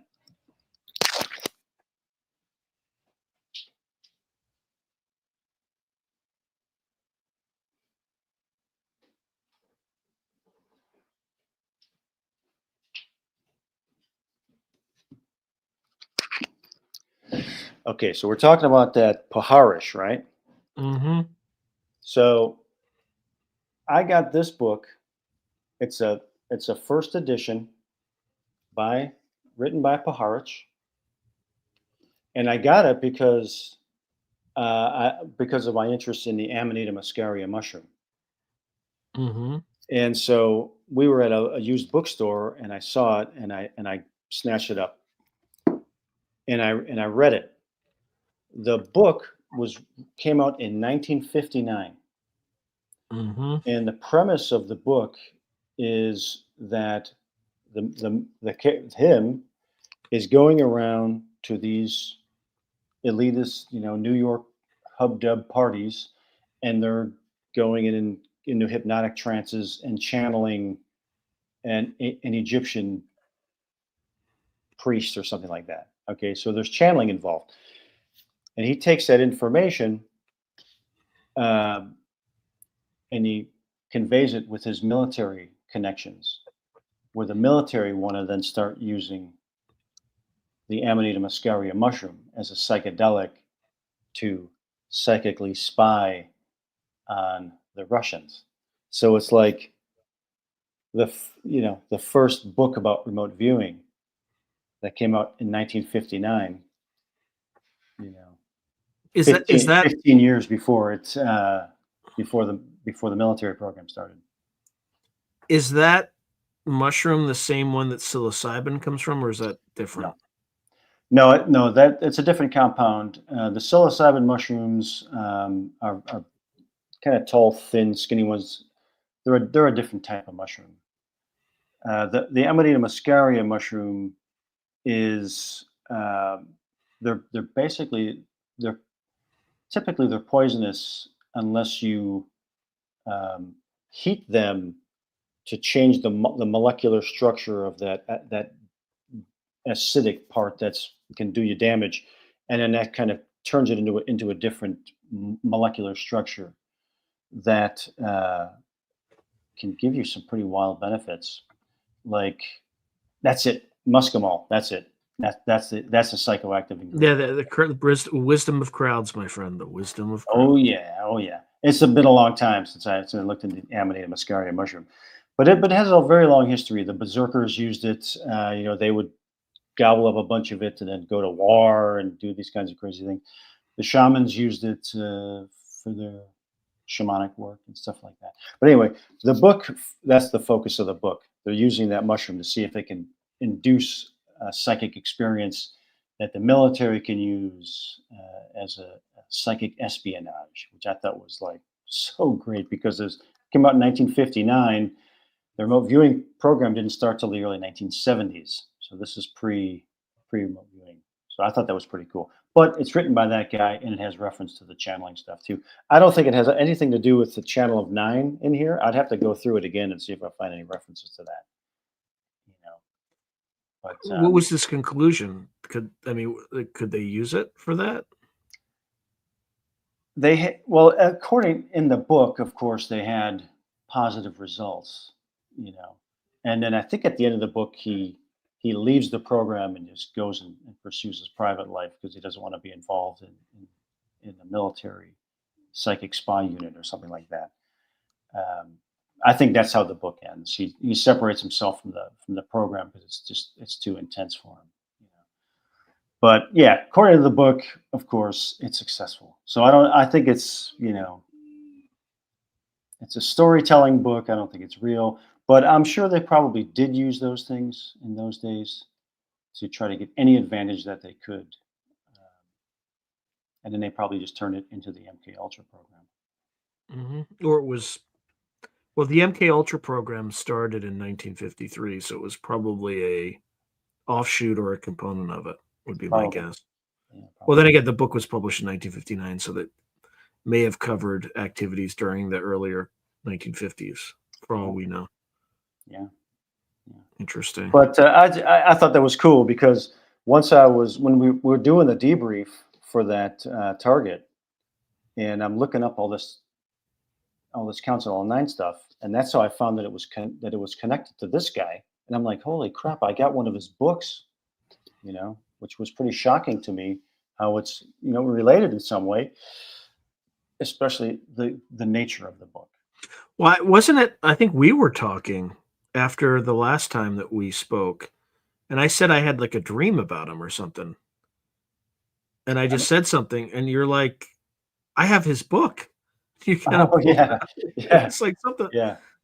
Something weird. Yeah, you were talking about him, Boscarich. Yeah, Poharich. Yeah, Yeah. it wasn't about Council of 9. It was just about something related to him. Yeah, why do I keep hearing his name, or why does his name keep coming up? Yeah, it's just weird. Yeah, there's something there, man. There's something in it. I don't think it's any kind of a coincidence that guy wrote a book basically about the remote viewing program 15 years before the remote viewing program started. And, well, same thing with like Bell Helicopter, like that guy with Bell Helicopter, and I think he was the one who funded, who Mishlove is. Yeah. Yeah, I think he's the one who, either like, I don't know, they had some sort of collaboration with his parapsychology program or degree that he got, that Mishlove got at Berkeley. I don't know if it was Andrew Young, but it was definitely somebody associated with Bell Helicopter. And I think they were using these seances to get technology. Like, there's just like lots of weird stuff. Hey, so did the Nazis. The transception, from you read my bio, but that was a guy, Jerry Hearthcock out here, who created a company, Transception Inc., to use remote viewing to try in an attempt to extract, as he says, from nature future technologies and patent them. And so it's really nothing new. You can say that's Da Vinci did the same thing, or any invention. But yeah, we did some pretty cool stuff. I did a couple of pretty good projects with him. One of which, a portion of my remote viewing is in a patent application that has been submitted by him for a conscious, what does he call it? Conscious transistor or something like that. He has, technical language for it. But basically, the pursuit is biological technology, and that's what we were looking at. And if the patent is approved, then my remote viewing work may be the first remote viewing work to end up in a patent like that. So we'll see what happens. Are But you still doing work for Transception? no, he hasn't done it. He moved on to different elements of his life, but he still works on the patent. I mean, he submitted it, I think, last year, but he and I haven't worked together in almost 10 years. He moved away. So when he lived here in Texas, we would get together maybe once a month and work a project. And we worked some pretty wild stuff. It wasn't just all technology stuff. It was some pretty cool stuff. Asteroid P67, the Phobos moon of Mars. Yeah, what's the deal with Phobos? Is there something weird Dude, going on with that thing? I tell you what was in my session was that inside of the cavernous part of this larger body was something was being grown in there, like an incubator. It was like a place where things were being grown. Organic products were being incubated inside of there. Like ships or like No, living ships? living things. What does that mean? I don't know what it means. Maybe there's some growing bacteria in there, inside of a cavern, in the moon, or maybe there is an alien force in there who is growing things in there. Basically, what we were trying to find, or what he had in mind, was what happened to the Phobos 2 satellite that was on its way there, and the final. That's the Soviet satellite, right? Yeah, and the final picture it took, it looked like it was getting hit by something, or something was coming at it, and then it went offline, and they never heard from it again. And so we were trying to find out what that was about, what took out that satellite. And but that's where I went with it, was inside of this cavernous area where something was being grown inside there, and to me it was like an incubator. So who the hell knows? I tell you what, though, after I did that session and I got the feedback and I started looking at the images of that quote unquote moon, I don't know what the hell that thing is. There are markings on that thing that you have to wonder, how the hell did that happen, man? One, there's a big giant dent in the front of it. There's a hole in the front that looks like it got crushed by something. So there's a big giant dent in it. And then there are these markings that go around it, like it was chained. I mean, I don't know how else to describe it. Like some chains were wrapped around it or something like that. It is the freaking craziest looking thing, dude. But I believe that's the one that Buzz Aldrin said there's a monument on that moon. And who made that? How did it get there? Who made that thing?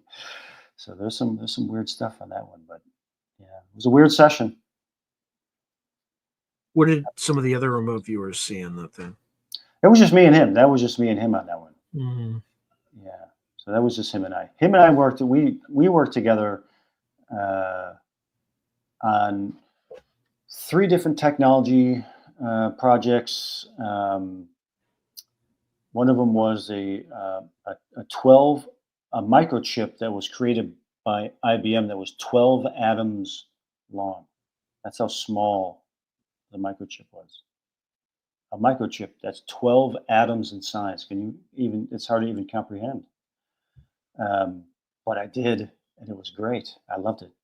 The other one was nanotubes and nanophotonics was another one. And those were just great. I loved them. They were all super weird tech stuff on a microscopic level, which I enjoy when I get the opportunity to do something on a microscopic or subatomic level like that. I have a blast. I love it. But those are some of the sessions that he took some of those elements out and worked into a uh, technology that he's trying to patent. So we'll see. We'll see how it works. Any other things ahead for the next year that you've seen in recent sessions? We did some projects. Europe 2025, I think we did. Oh God. And God, dude, I can't remember. I think we're actually going to debrief one this week. There was from a couple of years ago, looking at, or I guess go over it again. I think it was Europe in 2025. But dude, we did these 3 years ago. I gotta go through them. I can't remember. I honestly can't remember. I wish I could. Now I'm pissed at myself because I know there was good stuff in there for 20. Some of those that we did, Europe 2025. Let me see. Maybe I can find something. Hang on a second. Hang on one second. And you did that in 2023 or 2022? It was 2022, 2023, maybe even 2021. I honestly can't remember. Let's see.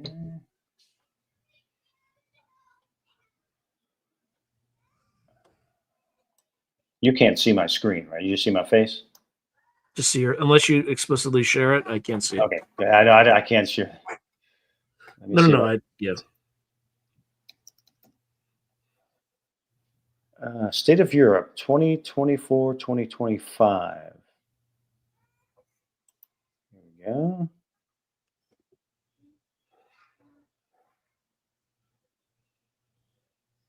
Let me look at my session here and see if there's anything I can remember.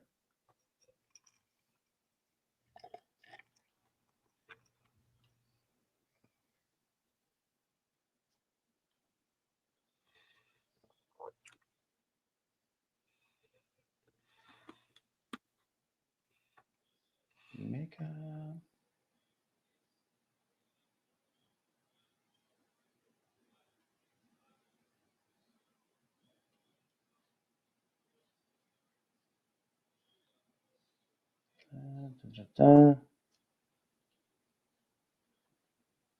Oh yeah.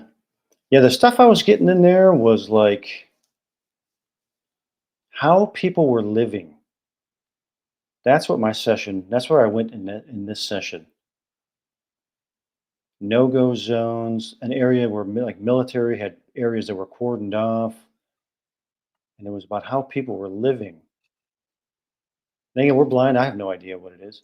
So according to what I'm looking at here, they could be in for a rough patch in Europe next year. Let's see what else is in here. Health status, well-being, brief moments. Oh yeah, and then there's some kind of a crash. People are fighting.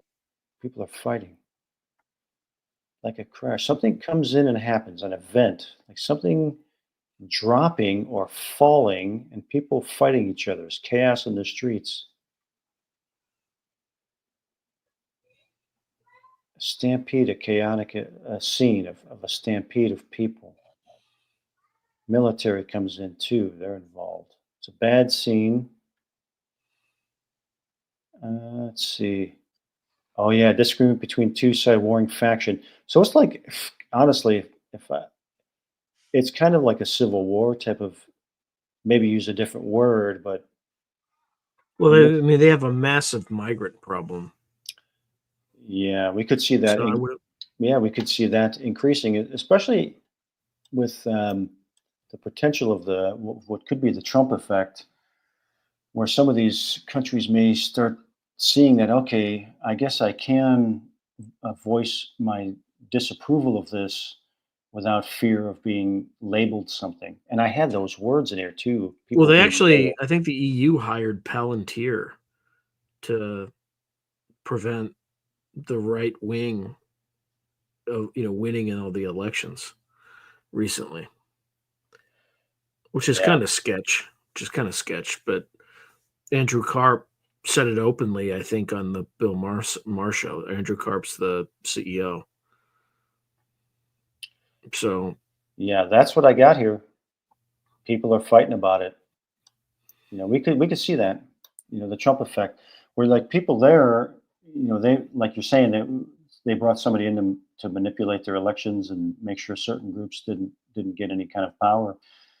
And like we were saying, you can only suppress people for so long until they're like, okay, your little word spells, they're not going to work on me anymore. You can call me this, call me that. I don't like what's going on, and I'm not going to be silent about it anymore. And you know, they maybe they'll call it the Trump effect. I'm gonna have to put that in one of my yeah, sessions. you're gonna have to put like a little C next to it. Copyright the Trump Yeah, effect. I'll put that in one of my upcoming sessions. I can see the Trump effect coming in certain countries. They're already talking about it in Ireland. Make Oh yeah, the Irish don't Ireland don't Ireland great don't again. mess around. Yeah, because Yeah, the Irish don't mess they're around. dealing with a lot of. Yeah, they have like a 5 million person population, and they brought in like over 100,000 migrants. Just dumped them in. Yeah, and if you Now don't they're like like it, now they're like you're a bad guy. raping. You know, I'm not gonna say, but That, underage people basically. that's gonna piss people off, man. Yeah. Yeah, the Irish. I mean, Eventually, they're gonna say they we they don't will want this. they will literally kneecap you. You know what Yeah. that is, right? Yeah. You- Take a bat to your kneecaps. oh no, it's worse than that. It's like the IRA used to do it. It's really bad, and they would do it to their own. They would do it to traders, and you basically can't walk right again after they do that to you. Yeah. So that anyway, that's what I was seeing for the Europe 2025 session. That that kind of unrest. So we'll see. We'll see. You know, they just had. I think Yeah. they had something big out there recently. Tommy Tommy Robinson, I think his name is. They threw him in jail, and they had a huge rally for him. Luckily, it wasn't violent. I don't think it turned violent. Um, but a groundswell of people who were like, I just can't be silent anymore. I'm not happy about what's going on here. So we'll see. Yeah. So, well, just for kneecapping for people who want to know, it is the injury is typically inflicted by a low velocity gunshot to the knee pit with a Ooh, handgun. ooh, And let's see, the severity of the injury can vary from simple soft tissue damage to a knee joint fracture with neurovascular damage. The latter requires several weeks in hospital and intensive outpatient physiotherapy for recovery. If the damage is too great, amputation may be necessary, but this rarely occurs. In Northern Ireland, 13 people had their legs amputated as a consequence of limb punishment shootings over the duration of the Troubles. In the long term, it is estimated that 1 out of 5 victims will walk with a limp for the rest of their lives. Well, there you go. don't mess around, man. They don't mess around up there, man. Let's see. Okay, so I think Andrew had a question, or Andy had a question. Is it possible that the Mandela effect reflects memories from different times and spaces, from different versions of ourselves? It's possible. The Mandela thing is pretty interesting because, in my opinion, it may be in the realm of neurolinguistic programming or suggestion.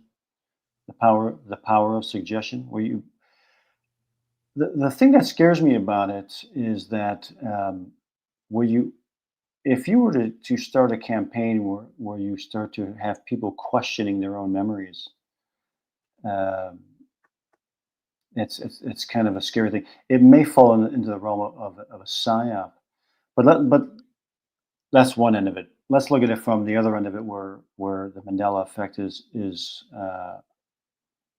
real. Um, could we be looking at an inversion of timelines, where certain timelines are starting to cross over? That's possible.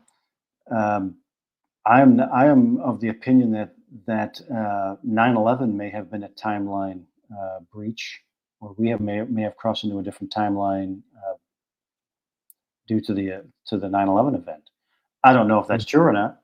It's an idea that I'm willing to ponder, because it got so we were like in a different. Where the hell are we? What world are we living in now? We just been transported to a different planet here. What the hell is going on? Um, so if that was some type of shock ritual, um, to amp up enough human emotion to manifest something, a type of magic or something like that, that would have had the emotional outburst Mhm. required to do a massive work of esoteric magic like that. So Do you think that's a real thing where people engage in these things so they have mass deaths in order to it's like a sacrifice I in do, some weird esoteric ritual? I do, yeah. It's nothing new. It's been done for, Yeah, the Aztecs were doing it, yeah, the Romans, you know, Moloch.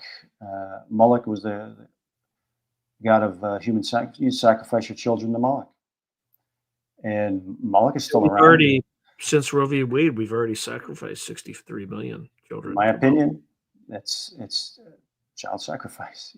And they Yeah, just call it something different, and try to make it as you know pleasant anodyne as possible. as possible, as painless as possible. I guess I don't know how else to describe it. But yeah, that stuff happens. It's always happened. They still do it at Bohemian Grove. They do a ceremony to Moloch. You know, Was it the what is it, the ceremony, the cremation of care or something? cremation of care ceremony. There are videos you can watch from the World's Fair, the Chicago World's Fair. I think it was from 1930 something, and they're doing a ceremony there, and they got a giant edifice of Moloch, and the guy comes up. They open the thing, the fire, with the smoke, and the priest goes up there with a effigy, or hopefully it wasn't a real kid, puts it into the belly of the beast. I mean, this stuff is still going on, man. Yeah, Right? I actually won an award for a story I wrote about something like that. It's called, A Drumalek. It was about a Semitic demon, but, yeah, anyway, it's really dark. The Yeah, story is particularly dark, but it won an yeah, award. yeah. Well, So, like we were talking about the Sean Combs thing, uh, and the Epstein thing too. I think if they really if they really let out what these people are about, and we find out that they're doing these kinds of things, this kind of dark magic that includes child sacrifice, human sacrifice, uh, and that it's real. I think people, it's that could be a well, real look, shock to the there's system. enough homeless people out there that no one noticed they disappear, Yeah, yeah. which, I Well, mean, it's uh, evil. one of the things that I remember watching about Epstein, this was right after they found him dead, was that some old interviews with him where uh, really what he was into to doing. I mean, it wasn't just satisfying his sexual needs, which was apparently an insatiable thing for him. It was compromise, right? He was trying to engineer a race. He was basically trying to genetically engineer um, a master race. Maybe he called it something different, but out of his farm there or his property in the middle of New Mexico. He was impregnating these girls, and they were doing all these genetic things to try to engineer people. Not talked about, kind of got pushed Where away. did you see this in the remote viewing session, or did you? No, I heard him talking about it, and somebody had an interview of him talking about it. He's like, "That's why I got my space." I mean, his property is like in the middle of government property. Everything around him, I think, is owned by the government. You got to like fly an airplane even to get into that place in New Mexico. And he was saying, he's like, here I can do all the experimentations that I want to do, and I can be exactly what I am, and and experiment how I want to experiment and create what I'm here to create, and all this kind of crazy language. And yeah, that was him talking about it. And you have to deep dive now to find it because that whole story really disappeared fast, you know. But Megan Kelly has hinted to some of this stuff coming out. She's hinted about it. So maybe she's going to do, maybe apparently she's got some information. And so maybe she'll start dropping some of it once it becomes safe to do it. Yeah, there's one thing he was also doing is more on the surface is just compromising people. So you Yeah. basically compromise your elite so you can Yeah. control them and they can't go Yeah. off and Yeah. Those, basically those do what Trump does, right? yeah. Like, just tho- like you got nothing on me. So yeah. And we're looking at the obvious things. He's compromising powerful people so that he can get them to do his bidding or for whoever's bidding, and he's a pedophile. So we're looking at the two bright shiny things. What else is going on? What these guys are into, and him and Bill Gates and these level of people that is beyond their sexual preferences, and into genetic engineering and these types of things. Allegedly, possibly, I'm not saying that they are. Allegedly, possibly. Then we get a better idea of maybe what this stuff was about. Because when we look at the Diddy stuff, Sean yeah, Combs stuff, what was going on allegedly in these subterranean chambers? what may be considered satanic rituals that might possibly include human sacrifice and the consumption of human body parts. Again, nothing new. These guys are working the old stuff from Babylon and stuff like that. That's what this. Yeah, It's funny you nothing new. mentioned that. So I interviewed Steve Mera many times and also Barry Fitzgerald, and they started out on the paranormal side, and then they gradually came to see that the UFO stuff, fairy lore, all that stuff, it's all connected. Yeah, Uh, when they started researching Sumerian and Babylonian demonology, stuff started reaching out from the abyss, and crazy stuff. So Mara said that he woke up one night and there were arms wrapped around him. Tucker And there's no Carlson saying the same thing happened to him that what that he said as far as I know, he said he was attacked by a demon. But I don't think he at said that night. there were arms wrapped around him. Yeah, He said he was mauled. Those were his words, yeah, and he and he sees it as a spiritual war too. So I'm not surprised they came after him. But yeah, like your buddy said, he started going into those directions, and then things started. He got resistance. yeah, he got resistance. And I was also reading Operation Trojan Horse by John Keel. You're familiar with him, right? I'm familiar with the name.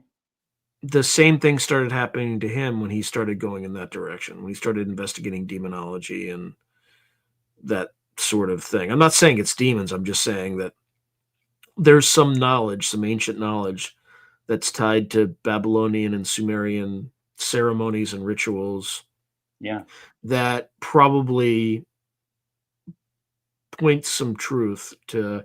I mean, there's a reason you always hear about like iron, right? And like people who are anemic tend to, well, I don't know if I don't know where this is coming from. I don't know if I remember it, but when people who are anemic may be getting attacked more than not. But in all this lore, in the fairy lore, in kind of with ghosts, things like that. So the one thing that keeps repeating is they don't like iron. If you talk to people who are in magic, practice magic, they also talk about these entities that they deal with. They don't like you to have iron around them.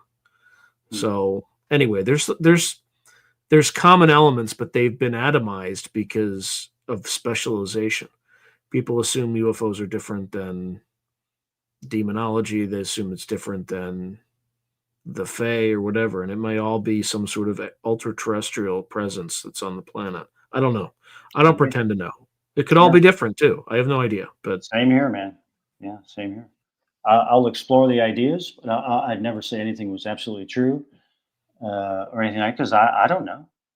I don't know. Even if it came through in a remote viewing session, I'll say it's interesting until it's proven true.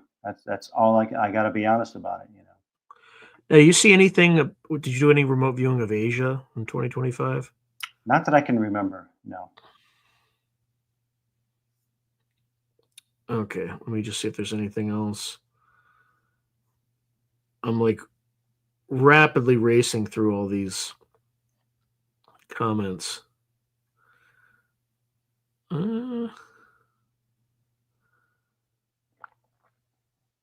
Yeah, like Jack Parsons and all those folks, right? Yeah. Doing all sorts of They don't hide it. portals in the desert. They don't hide it, man.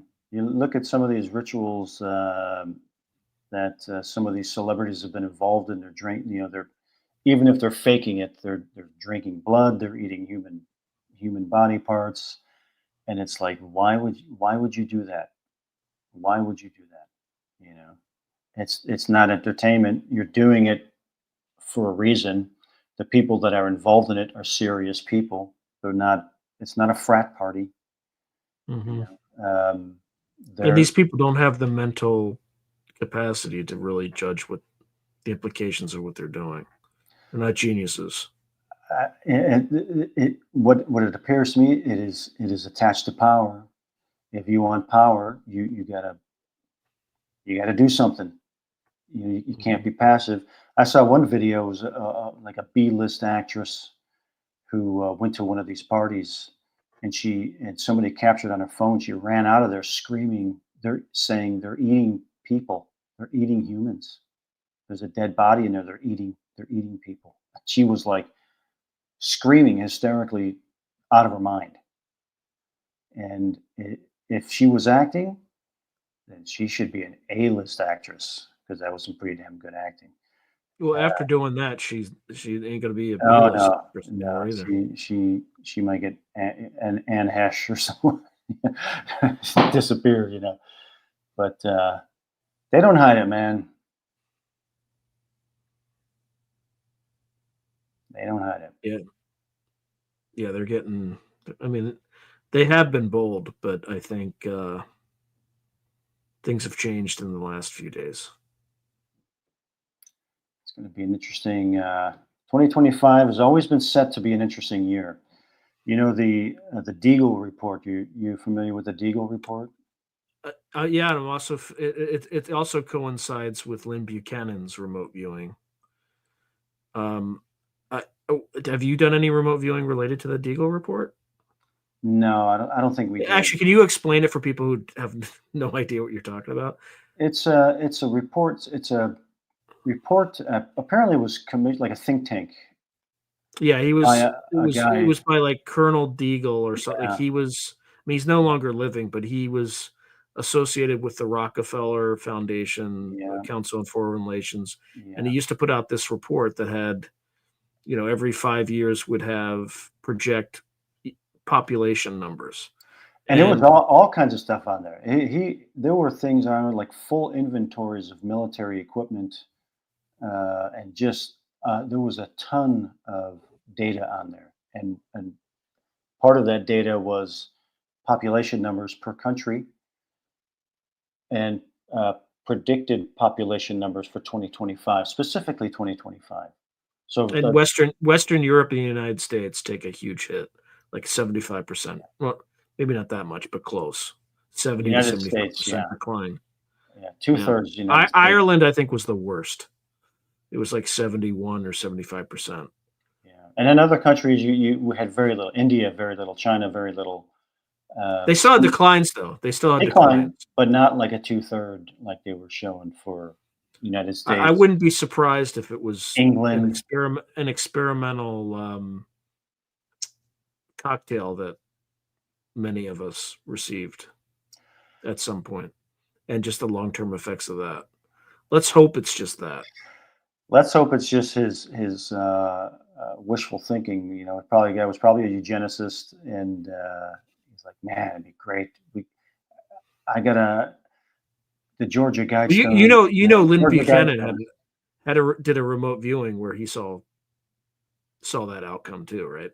Yeah, I do remember. I don't remember the details of the session, but I do know that he did have a remote viewing session around that. What did he say? Did he talk to you? Did you talk to him about it? Oh yeah, I interviewed him about twice. Yeah, I have two About interviews. that specific thing? And he just saw a huge reduction in numbers and specific to 2025? Not specifically to 2025. The remote viewing session was for events between 2020 and 2040. So Okay. during that 20-year period, but he saw, and he did this back in the late 90s for a major technology company. If I had to guess, based on the subsequent behavior of said technology company's prior CEO, again, I'm just speculating. He never told me because he signed an NDA. I would have guessed that it was done for Microsoft, and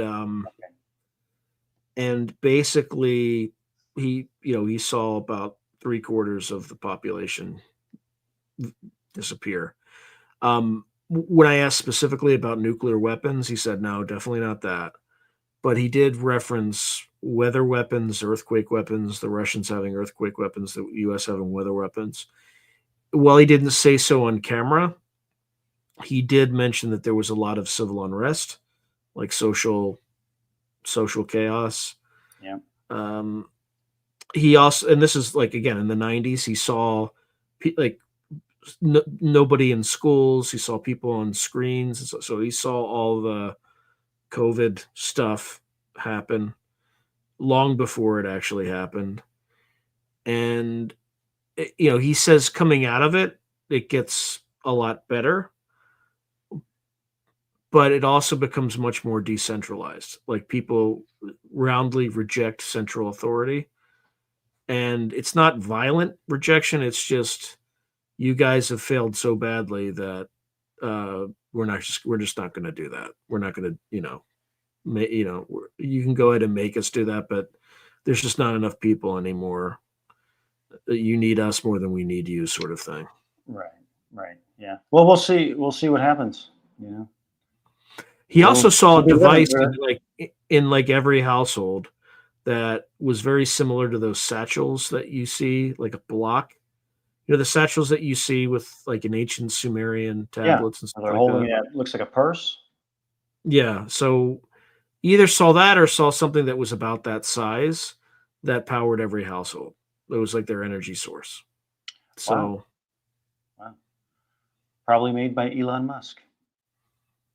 maybe, or if there's some sort of disclosure, maybe it's some sort of 0 point technology.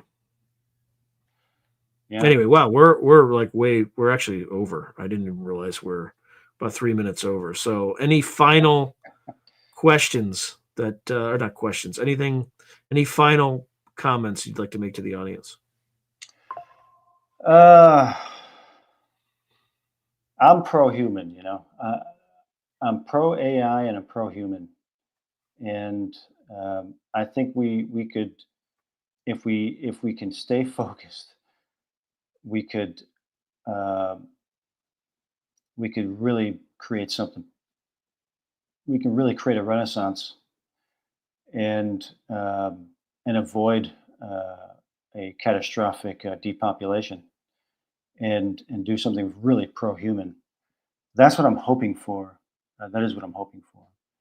And just going back through that 2025 Europe session that I totally forgot about. that type of unrest is, I saw that there too, just like Lynn Buchanan was saying. And I hope it doesn't happen. But if it does, then it does, you know. But I'm just trying to stay pro-human and Hmm. and push the boundaries of what we're capable of doing with remote viewing. That's what we're trying to do. All right. Well, thank you, brother. As always, it was an Yeah, man. absolute pleasure. Glad I could fill that 2-hour spot. Yeah, otherwise it would have been me. So that would have been a disaster. Although I've done it before. So, Well, cool. It's good chatting with you, and have a all right, great night brother, to all of your friends out there.